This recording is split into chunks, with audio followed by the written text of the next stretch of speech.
welcome back. I want to thank everyone for the amazing take off my keys response I had to my last video. Yeah, I'm not in the middle of the frame. Hold on, you guys. New camera. Oops, wrong way. Oh gosh, gotta love life, right? You guys can watch me adjust myself. Hey, too much. You know, I gotta tell you, I'm really thankful for this new camera. Yeah, still learning how to use it, I guess. Oh my goodness. So anyway, you guys, what a beautiful response I had to my last video about anorexia. What we're going to talk about today, if my dog will quit whining behind me. Bentley, lay down, son. Welcome to my world. So anyway, what we're going to talk about today is something that goes along with all eating disorders. It's lifelong. In other words, you will never get rid of it. Just saying. I noticed I had this problem, I guess when I was about 26 years old. After my son was born, I dropped that baby weight real fast, as I did with pretty much all my kids. But I didn't starve myself while I was pregnant, you guys. Just saying.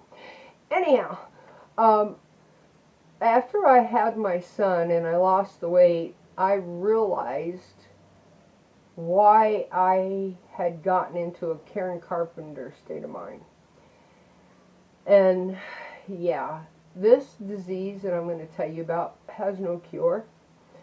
I went to a psychiatrist, therapy groups for years.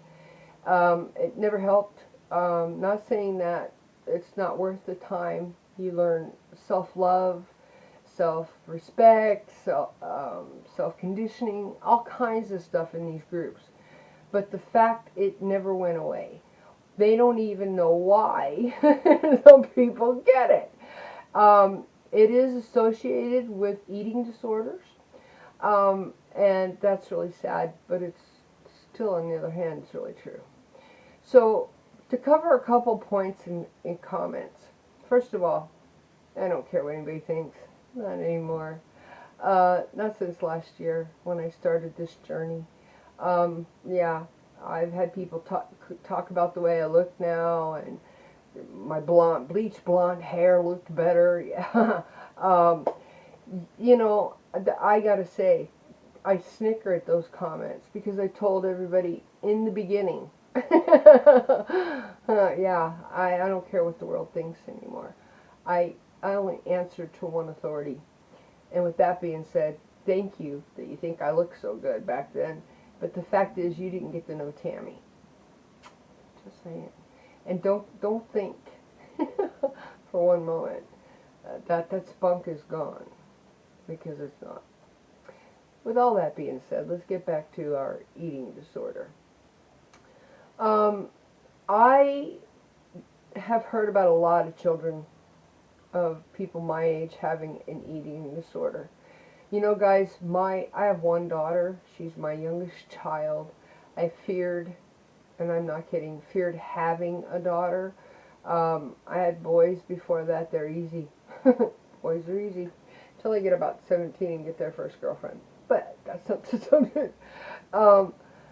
My daughter, from the time she was born, she had 2 nicknames, and I'm going to share one of them with you. It was Pretty. Yeah, she didn't get no hair until she was 2. And hell on wheels. But her nickname was Pretty. And her other nickname only had to do with the fact that she constantly followed. She, at 6 months old, was crawling dividers to get to Mama. But with all that being said, my daughter, at the age of 7, weighed 125 pounds. You guys, she was as tall as she was round. It's so cute. But I gotta tell you, she had an attitude like she was the best thing in the world. And I loved that in her. I still to this day love that in my daughter. Now my daughter is 26 years old. She stands 5'6", and guess what, guys? She weighs 125 pounds. See, what we have to realize is by telling our children they're fat, or we are putting them on a diet, or we mention anything about size, we put the seed in their head. I'm just saying. And as a thick girl, my whole life, and being hounded by everybody but my grandmother and my father, that I needed to lose weight, and that was on the Polish-Hungarian side, my grandmother and my father. They were good about it because all the women in that side of the family were big women. But I knew as a young child that if I ever had a daughter, I would never say anything to her about the way she looked. As a matter of fact, I decided I'm going to make her think she's the best thing in this world. And my daughter still to this day walks with her shoulders back, thinking she's the best thing in this world. Now she works in Atlanta in the medical field. She races cars on the back roads down there, and she wins. Not only does she race those cars, she builds them, guys. So building a healthy human, and you know what, I had troubles with my daughter. She ran away, she got on heroin at 16. I mean, I had issues with my daughter. She wasn't perfect, and by no means is she today. But what I'm saying is if we ingrain good goals, morals, and values, and self-confidence and respect, no matter what they look like when they're little, they'll carry that into their adult life. If we beat them up, beat them down, talk about their size or anything else, they're going to carry that their whole life. So, with that being said, you guys, I weighed 120, anywhere from 125 to 130 for years. I'm talking 30 years, maybe even 40. But during that whole time, I used to tell people, I still got a fat girl attitude. And those out there who, and I hate the word fat, but those out there know what I mean, who have weight on them. I don't think we were all created equal. I think if we were all made to look the same, this world would be really boring. And second of all, I think really that accepting ourselves for who we are and not what the world wants us to be. You know, guys, we can't be movie stars. And years ago, I was offered by my husband. He said, I'll pay for any cosmetic surgery you want. And I decided I didn't want any. I would rather age naturally. And that's what I've done. At 60 years old, I'm 60, you guys. I've had a nice, full life. And I've had an eating disorder my whole life, ingrained when I was a child. Now, we don't want to always blame our parents, but the fact is that seed has to be planted somewhere for the next idiot that comes along and says something about our weight, for it to bloom and take hold. And I only know that after years of therapy. But let's get back to the disease, and it is a disease that comes along with almost every eating disorder. As a matter of fact, there are a few people out there who carry this disease for other reasons. The name of the disease is BDD. As I look for my note, hang on. It's BDD. BDD. BDD is Body Dysmorphic Disorder. And I know I didn't say that right, but if you look up BDD, you'll find it. Okay? You put human, by the way. That is, when I looked in the mirror or at pictures, no matter how thin I was at the time, I seen myself as a 240-pound person. It's frightening when I look back at pictures and think about where my mind was at when the time when that picture was taken. Because there's not one picture, you guys, taken that I put on my last post, and thousands before all those and after those, where I didn't feel fat that day. I wasn't fat. But if I looked in the mirror, my face was like this, my arms were like this, my thighs were huge. You know, the only thing I lacked was boobs. You lose your boobs. So the only thing that looked littler on me in my mind's eye was my boobs. I still looked like a 240-pound woman. Now, yeah, I did weigh 240 pounds at one time. I started to lose, I got up back, I lost all my weight and stayed that way until I was like 38. Between 38 and 40, I went up from 130 pounds to 240 pounds. I was in a marriage, I wasn't happy, yada, yada, yada. I ate my way. But you know what, guys? I was happy. I was a fat, happy girl. You know, I could cook. My kids ate it. I canned. I made homemade bread every day. I got milk right out of the cow. I loved life, and my body showed it. And I would not have ever lost weight if my blood pressure hadn't have gone crazy. And it wasn't even the top number. They couldn't get the bottom number below 120. And I was a walking heart attack waiting to happen. I didn't lose that weight all at once. It took me over a year. My doctor would only let me lose 10 pounds a month because I was anorexic and it was in my files. And so he didn't put me on a diet. No, he sure didn't. He didn't tell me I had to cut out anything. He simply said, I want you to go home and fill your plate up like you would eat it and eat half of it and throw the rest away. He goes, don't overload your plate because you know you're going to throw half away. He goes, just scrape off half of it and put the dishes away. So, and no grazing is what he told me. And then after dinner, he had me walk around my house 10 times.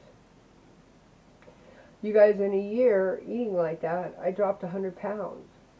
And I dropped it slow, and for the first time, and the only time in my life, I dropped it the right way. Because if I would have dropped more than 10 pounds, he would have put me in the hospital. He told me that. So, and from that time, I went from being, I think I got down to 140, and I wanted to be 125 again, and it took anorexia to get me there. And then from like 2002 until last year, I was anorexic. Yeah. But I still carry the BDD disorder. This disorder, it could be that your arms look huge. It could be that your neck looks huge, your thighs, your butt, your back. People with eating disorders pick one or two places on their body. And if their body doesn't look just like that, then it becomes an obsession. You remember in one of my videos I said I had to have a 2-inch gap between my thighs? That was one of my areas. My arms were another area. Although I worked out, I used to lift free weights in my 20s and 30s. So I wanted the muscle tone, but dear God, if I seemed fat, oh, it was terrible. If they looked bigger than I thought they should, it was terrible. So in living with an eating disorder, it is something that haunts the person night and day. You guys, I'm in recovery. So when I say I'm anorexic, it's like an alcoholic. They're always an alcoholic. I will always be anorectic. I have triggers. I have certain things that trigger me. It's not people's opinion or what they say anymore. Just saying, so to the trolls, stop sending the hateful messages and get a life. God. Who sits around all day making up fake YouTube channels just so they can say something mean? Get a life. I don't have those anymore. Those triggers don't bother me anymore. I actually laugh at these people and thought, I wonder what would happen if they got outside. Like the boy in the bubble. Just saying. But anyway, my trigger now is a scale. I know if my doctor revealed what I weigh, it would happen. I know that is my #1 trigger. And so when I go to the doctor's office, I stand on the little scale backwards. They know I'm anorexic. They know that's my trigger. They will not tell me what I weigh. They won't put it on my online chart. I don't want to know. I don't want to see it. I don't care. Just saying. So, with that being said, I have no clue what size I even wear, you guys, because I don't have pants anymore. I have the skirts I bought last year and took in last year. They still fit.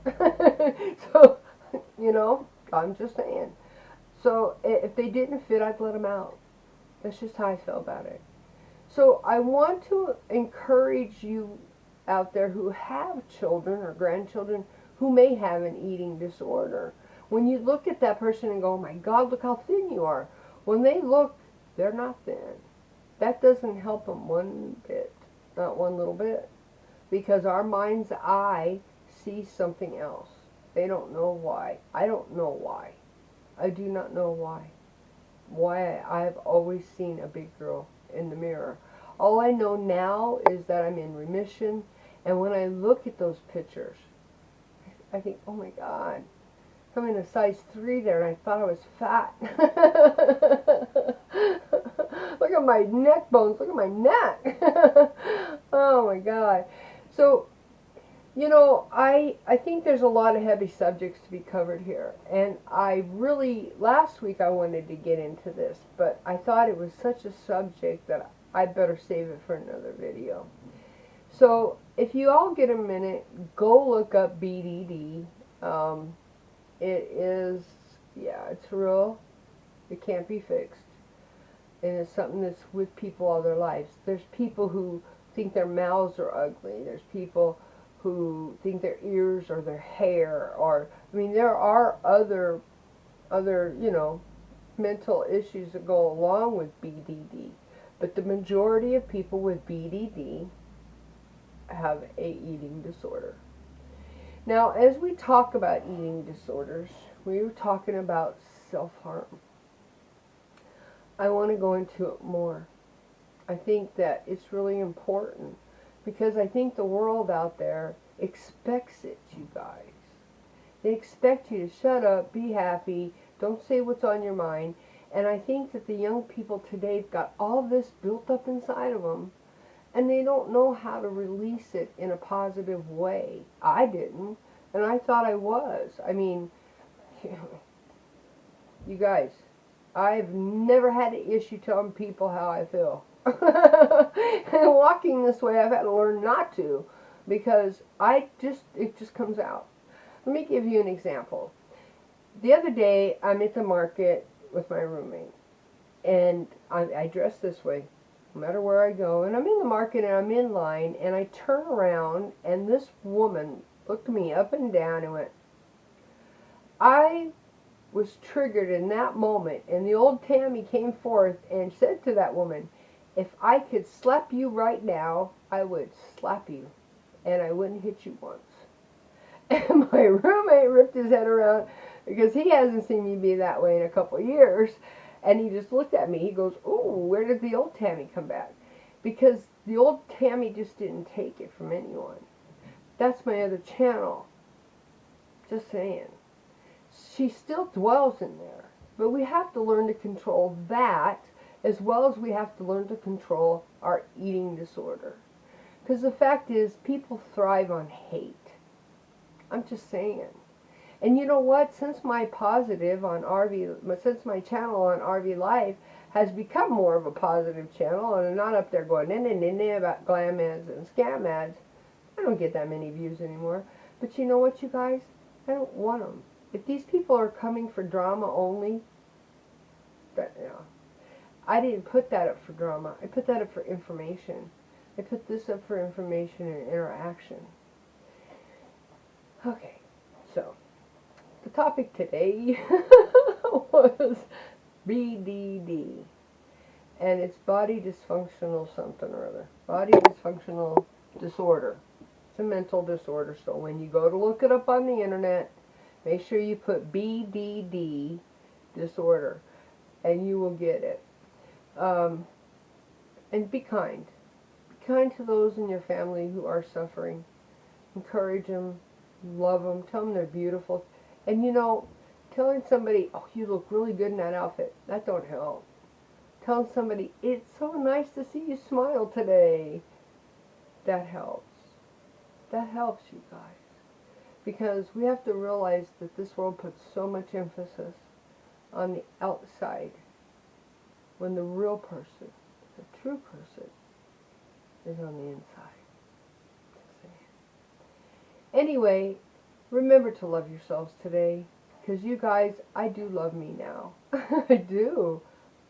It took me 60 years, well, 59. It took me 59 years to love Tammy. And I've been worthy of love all those years and never thought I was, because something my mother continually said to me as a child. And you know, my grandmother limited my time with her.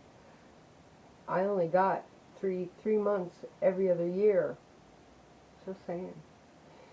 So have a good day. Remember to love yourself. Be kind to others. And remember to pay it forward. Whether you pay it forward by your hand, your heart, or your pocket. Because paying it forward just a little bit will always get you much. I hope you had a blessed Thanksgiving. I do celebrate Thanksgiving, but I celebrate it for weeks. We started here probably around November 1st. Just saying. I think I cooked my first turkey on November 1st. So we celebrate Thanksgiving pretty much all month in November and all year round. Every Sabbath, I'm thankful for all that I have.